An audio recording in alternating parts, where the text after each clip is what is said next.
Welcome, everyone. Hi, I'm Beth Accomando, KPBS Arts and Culture reporter and host of the Cinema Junkie podcast. On behalf of KPBS, our festival organizers, volunteers, and filmmakers, thank you so much for joining the festival and for the U.S. premiere of The Final Stand.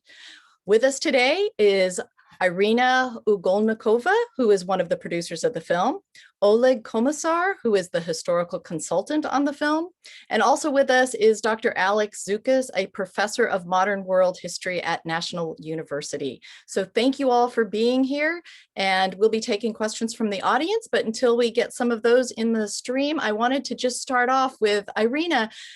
Here in the United States, this is a relatively unknown chapter in history. And I was just curious, what got this project started and what made the filmmakers want to tell this story now? Well, it was my father, who's the general producer of this movie, who's very keen of history and military history, war history in general. And he's friends and with people who are behind all the situation with preserving history and digging out stories that need to be told to people living right now, to the young people especially. And the script was written on the basis of the declassified archival materials of the Ministry of Defense. It was given to the film crew, which we're really grateful for, and it included data from German aerial photography, according to which the last battle of the Cadets was recreated in a film, and we tried to make it as accurate as possible. So this story is kind of unknown, even for the Russian audience, and we felt the need to tell it. And Alex, for people who may not be familiar with this battle, give us a little historical context to place it in, and why is this such an important piece of history to pay attention to right now? Yeah, well, thanks for the question, Beth. This battle was part of something called Operation Barbarossa, and it started on June 22nd, 1941, lasted a little over 5 months into December. And what it did, Operation Barbarossa, was this giant offensive by Nazi Germany with the goal of conquering the whole of the European area of the Soviet Union, and eventually pushing all the Russians and other Slavic peoples out and repopulating it with Germans. So it was kind of a colonial war in a sense, and an imperial war. Operation Barbarossa was the largest military operation in history up to that time. More men, tanks, and guns and aircraft were deployed than any other single offensive in World War II. A couple of other points I think that might be important, and then people can ask me questions about this. At the beginning of the war, the Germans were pretty successful using what are called blitzkrieg tactics, lightning warfare. And we saw some of it in the movie. Aerial bombardment, followed by tank penetration, followed by infantry. And with this tactic, within 2 to 4 weeks, Germany had conquered Poland, and then France, and then Denmark, and Norway, and so on. So it's a very short kind of war. It's a very tactical war, uses lots of resources that you build up and use all at once. So there's not a lot of resupply. Well, the Germans caught the Soviets off guard at the very beginning, and were successful with blitzkrieg tactics in the first month or two, but then things slowed down. Germans didn't get resupplied. The Soviets fought back courageously, and in fact, the Germans are very surprised by the resistance that they found. So eventually the assault towards Moscow in particular slows down, and we see them just outside of Moscow in this film. A couple of other things. So essentially what happened there, the blitzkrieg kind of blitzed out, right? They ran out of supplies. They couldn't go as far as they wanted, and the Russian resistance was very strong. The last thing I'll say, or two more things perhaps. One is that historians often talk about another tactic or another part of the war called General Winter. And General Winter defeated Napoleon in 1812 and then Hitler in 1941. Turns out in 1941-42, it was the coldest winter in the 20th century. And what that meant is that the Germans were not able to function as well as they could normally. Their weapons froze, their ordnance did not work, and they had no winter uniforms. So what we see here, this battle is part of that. But by the end of Operation Barbarossa and the battle for Moscow, it's actually the first defeat of a German land army campaign in World War II. So the Germans had not been defeated up to this point on land, and this was their first. One final quote I'll leave with, Heinz Guderian, who was a very famous German tank commander, wrote in his journal, quote, "The offensive on Moscow failed. We underestimated the enemy's strength as well as his size and climate.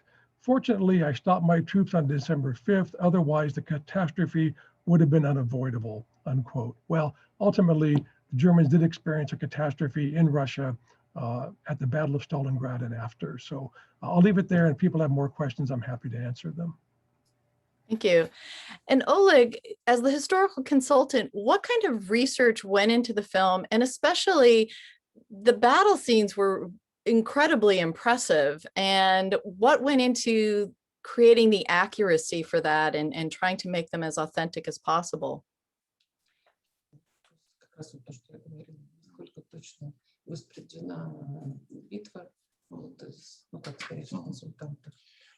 Мы, когда готовили материалы для сценария, взяли два основных источника. When we were preparing the materials for the script, we used the two main sources for information.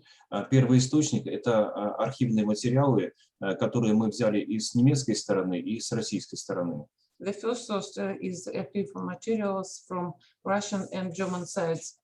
У нас собрано более 200 фотографий с немецкой стороны об этих событиях. We have more than 200 photos from Germany about these events. У нас около 10 книг, которые написали участники этих боев с немецкой стороны и с советской. We have more than 10 books, German and Russian as well, about this battle and this event. А также были использованы специальные архивы Министерства обороны России. And we also have used the archives of the Defense Ministry of Russia. До начала работы по фильму эти документы были секретные. Before the beginning on work on filmmaking, these materials were secret. Специально по заявке Игоря Угольникова документы были рассекречены и предоставлены съемочной группе. According to the ask of Igor Ugolnikov, these materials became not secret, and we can use them. И вторым источником информации явились полевые исследования на местах боев. And the second source of information were field researches, field investigations on the places of battle. На места боев приезжали специалисты, которые ищут останки участников боев. Они еще лежат в земле. On these fields, on the fields of battle, the specialists are still finding the things which have already stand there, lay in the ground. За последние годы нам удалось найти порядка 20 останков. During last years, we managed to find more than 20 remnants. Вместе с останками мы находили личные вещи. Alongside with remnants, we have found the personal belongings of the soldiers. Сейчас видно экран? Фотографии видны? Do you look at the screen now? The photos. Ваш экран нет, нам не видно. Не видно, да? Только ваши лица. Пардон, сейчас я включу экран. Организатор отключил демонстрацию экрана. Ну, хорошо. We wanted to demonstrate the screen, to share the screen with the audience. Could we do that? We will Or see. if not, it's okay. Нет, организация. We may not be able to right now, but maybe we can return to that. So I'll see if we can get the screen sharing going, but go ahead if you're not finished with your answer just yet. Я хочу показать некоторые фотографии. Уже Ну, возможно. сейчас не получится. Хорошо. Пока продолжить рассказ. И эти все материалы были использованы для сценария, а также подготовки оружия, одежды. All these materials were used for the script and also for the preparations, preparation of the weapon, of the armament, and Всего в фильме участвует около 70 героев, это первого и второго плана. in the film, the total number of the heroes are 70. 70, да. Characters. Yeah. It's 70. Да, да. Okay, I believe you can screen share now, Oleg. So if you want to share the images you had, Окей, give it a окей. try.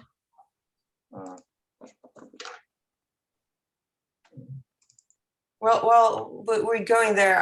I just wanted to add Да. something. All right. Well, those are the. Это как раз работа специалистов на местах боев. It's the work of the specialist on the battlefields. Это личные вещи, которые мы видели с останками. Справа это These are the гранаты. personal belongings. This is a grenade. Слева это одежда. To the left is the gloves. Это сапоги. Shoes. Вот видно сапоги в большом You количестве. can see the shoes. A great number of them. Это оружие, винтовки. This is guns. Rifles. Их обнаружили возле этих дотов. Эти доты стоят до настоящего времени на местах боев. They were found near the dots, bunkers. Бункер. Pillboxes. Those are the pillboxes. That is the Pillboxes. reminder. Yes, okay, pillboxes. И количество вещей очень много. Часы, And there is a great number of personal belongings of the participants of these battles. The watch это ремень. is a belt. И всего 28 героев имеют реальных прототипов.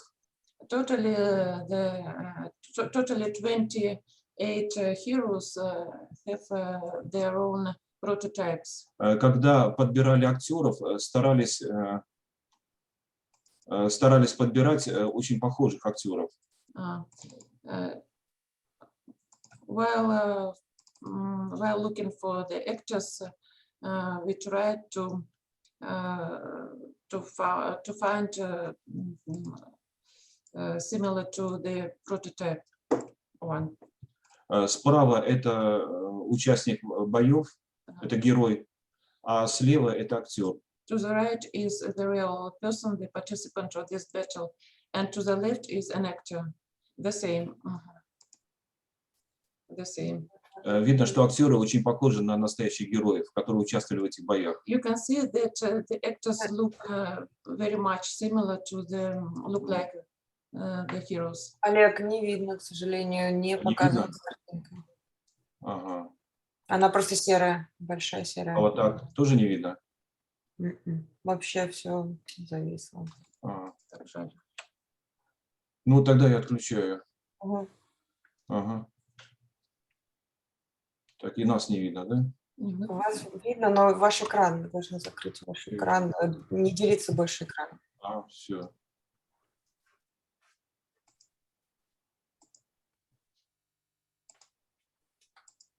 Значит, вообще зависло. Да, у вас зависло. Да. Изображение зависло.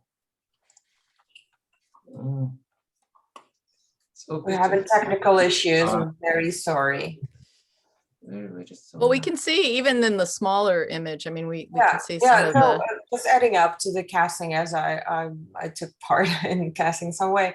We tried to find faces that would look similar to the real prototypes, and some of them were uncanny. Some characters are just based on a few stories, a few other people, but put together so we could tell more stories. And also, it's important to say that a large number of real military equipment from the 40s was used to took part in the filming. And it's not just like reliable items, they move the way they should and they shoot, which is very important. So, and also we, for this film, we built an exact copy of the Linsky border. So just slightly departed from the historical place where people live today. And we dug a river and filled it with water and built the village and the pillboxes and a part of the Warsaw Highway. And we actually, all the explosions that you see on screen are real. When you see the entire Linsky border being bombed, it was real. We had some fun with that because filmmakers like to blow things up. I have a comment I'd like to read from Janice. She said, I just wanted to say this film is phenomenal, very inspiring for filmmakers like me. She's working on a World War II documentary right now, and she says, bravo to all of you. Oh, thank you very much. Thank you. Now, Irina, you were also in the film. So can you address a little bit some of the challenges of doing those battle scenes and kind of creating that epic scale for the screen? For sure. I mean, a project like that requires some stamina because all of the actors were basically put in the same situation because it was filmed during the same time of the year and we were all wearing the same uniforms with a little slight difference with having the thermal underwear underneath.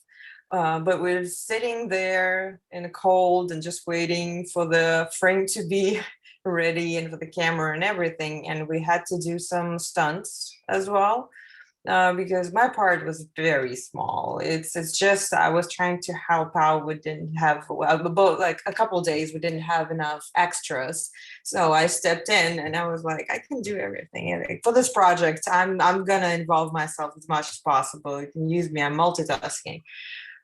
So yeah, and I'm just amazed by the courage and the strength of the actresses and actors because they're all young people, mostly like in their 20s, and they didn't have a lot of practice and experience shooting a war history movie because it's much different from something you shoot on stage, like and inside. So we really had to run and to hide, and explosions were everywhere and they were loud and kind of scary at first, but then we got used to it. Did you say that the actors also had to go through a kind of boot camp? Yeah, they did for 3 whole weeks. The majority of the cast went to be trained by a real military trainer, and he's working with us on every project. And no matter how famous you are as an actor, you do the same thing. You wake up at 5 and you go run and you eat whatever soldiers eat. And but it actually it was the 2 important things that we wanted to achieve with that boot camp training. First one is for them all to bond. We had to have them on screen looking like pals, their friends. We had to believe those stories, that they're young and they're all put there together. And the second one, for them to be able to look and act natural, to use everything and to use guns and to act naturally as they're shooting and they're fighting and even walking. They even learn how to sing certain songs and to march to them But unfortunately, we had just a slight, tiny moment in the movie with that. We hear them finishing the song in the beginning of the movie. So they learned to do all that. Now they're perfectly trained. And Dr. Zukas, real quickly, what impressed you most about the accuracy of the events depicted in the film? Yeah, I thought it was actually very well done in that regard. Again, this battle is not very well known, so I didn't know much about it beforehand. I looked it up a little bit. There's still not very much published on it, but the general depiction fits in very well with the way in which the Russian army encountered the German army by having defenses in depth, right? So they every 20 miles they'd set up a new perimeter. And in terms of like the German tactics, it also seemed very accurate in terms of how the Germans engaged the enemy. Well, I'm sorry to say we've come to the end of our Q&A period.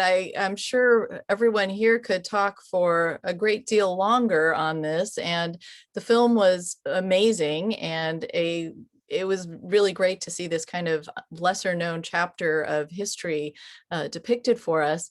So I want to remind people there are plenty of great films left in the festival. So we hope to see you at many more as your schedule allows. You can find a full schedule, tickets, and video on demand rentals at the gifilmfestival.org. gifilmfestivalsd.org. So you can get tickets there and look at what else is remaining. Thank you all who have helped to make this virtual festival possible, including the Festival Advisory Committee, members of the Film Consortium San Diego, filmmakers like the ones we've talked to today, and our festival sponsors and partners. California Arts Council, Skatina Daniels Communications, National University, Task and Purpose, and the San Diego International Airport Arts Program. In the email reminder you got for the screening, there was a link to our attendee survey. So please take a few minutes of your time to fill that out. It's very helpful to us. Your feedback will help us make the 2022 GI Film Festival even better. So thank you all for coming. Thanks to all the filmmakers, and Dr. Zukas, thank you for making this a very enlightening discussion about The Final Stand.